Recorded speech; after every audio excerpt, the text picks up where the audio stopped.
Électrochoc, le podcast des électrons libres.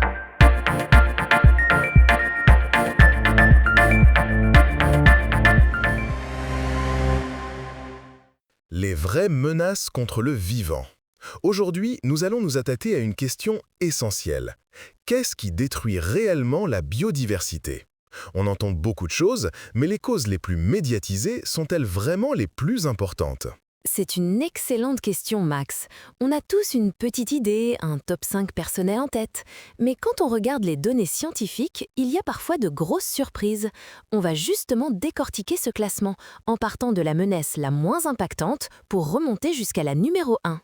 Alors, commençons par le bas de l'échelle, la 5e position. Et c'est déjà une surprise pour beaucoup, le réchauffement climatique. Il ne représente que 6% des causes directes du déclin. Oui, 6%, ça peut paraître peu, et beaucoup de gens l'imagineraient bien plus haut. Mais attention, c'est un chiffre à nuancer. Les scientifiques s'accordent à dire que son impact va grandir de façon exponentielle, et qu'il pourrait bien devenir la cause principale si on ne fait rien. Concrètement, comment le réchauffement affecte-t-il les espèces? De plusieurs manières. La plus évidente, c'est la migration.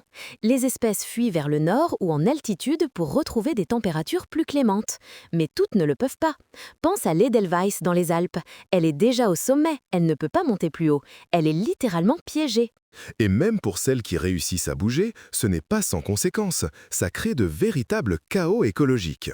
Exactement. Prends l'exemple du cabillaud dans l'Arctique. Avec le réchauffement, il remonte vers le nord et se retrouve dans des zones où il n'était pas présent avant.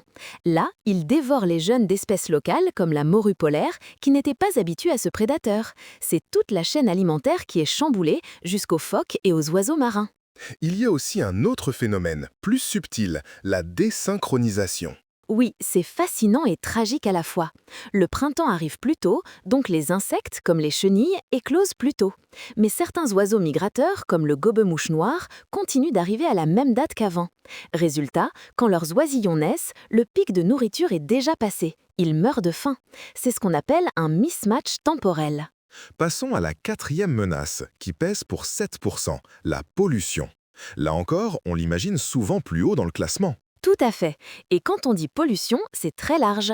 Il y a bien sûr la pollution chimique de l'air, avec l'ozone qui attaque les plantes ou les pluies acides, mais il y a aussi celle de l'eau, qui est un problème majeur. On pense notamment aux fameuses marées vertes. Exactement, c'est le phénomène d'eutrophisation. Les engrais agricoles, riches en azote et en phosphore, sont lessivés par les pluies, finissent dans les rivières, puis dans la mer. Ça nourrit une prolifération d'algues qui, en se décomposant, consomment tout l'oxygène de l'eau. Ça crée des zones mortes où presque plus rien ne peut vivre. Et il ne faut pas oublier les pesticides, les métaux lourds, les plastiques. Non, et leur effet est parfois insidieux. Certaines molécules s'accumulent dans les organismes et leur concentration augmente à chaque maillon de la chaîne alimentaire. C'est la bio-amplification. Au final, les grands prédateurs, comme les rapaces ou les mammifères marins, se retrouvent avec des doses de poison très élevées. On arrive sur le podium. En 3e position, avec 13% de l'impact, une cause peut-être moins connue du grand public, les espèces exotiques envahissantes et les maladies. C'est la surprise de ce classement pour beaucoup de gens. Pourtant, c'est logique. Pendant des millions d'années, les écosystèmes ont évolué de manière isolée, séparés par des océans ou des montagnes. Chaque espèce avait sa place. Et l'homme a tout changé en devenant le plus grand agent de voyage de la planète. C'est exactement ça. Avec nos bateaux, nos avions, on a transporté involontairement des milliers d'espèces d'un continent à l'autre. Le rat noir, par exemple, arrivé par bateau, a décimé des populations d'oiseaux sur presque toutes les îles du monde. Ou la jacinthe d'eau, une plante sud-américaine qui étouffe des cours d'eau entiers en Afrique et en Asie. Et ça ne concerne pas que les animaux ou les plantes. Non, les champignons et les bactéries aussi. On a tous entendu parler de la bactérie Xylella fastidiosa qui ravage les oliveraires en Europe, ou d'un champignon qui est responsable du déclin massif des amphibiens comme les grenouilles partout dans le monde. Ces envahisseurs arrivent dans un milieu qui n'a aucune défense contre eux et ils prospèrent au détriment des espèces locales. On monte encore d'un cran. La 2e cause, responsable de près d'un quart de la perte de biodiversité, c'est la surexploitation des espèces. Là, on parle de prélever plus que ce que la nature peut renouveler. La chasse et la pêche, pratiquées depuis toujours, ont changé d'échelle. On est passé de la lance au fusil, du petit filet au chalutier industriel de 100 mètres de long. Les exemples sont malheureusement nombreux. Le braconnage des rhinocéros pour leurs cornes ou des tigres pour leurs os. Oui, pour des croyances totalement infondées. Mais c'est surtout dans les océans que la situation est dramatique.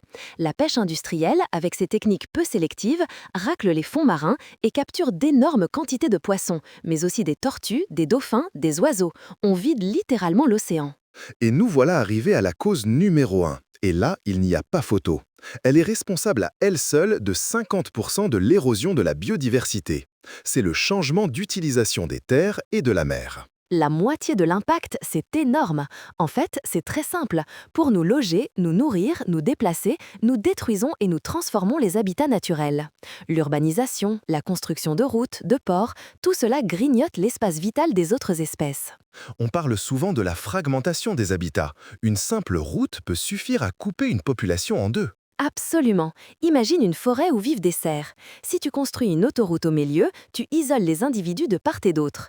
Ils ne peuvent plus se reproduire entre eux, ce qui mène à la consanguinité et fragilise toute la population sur le long terme. Mais le plus grand responsable de cette transformation, c'est l'agriculture. Oui, et de loin.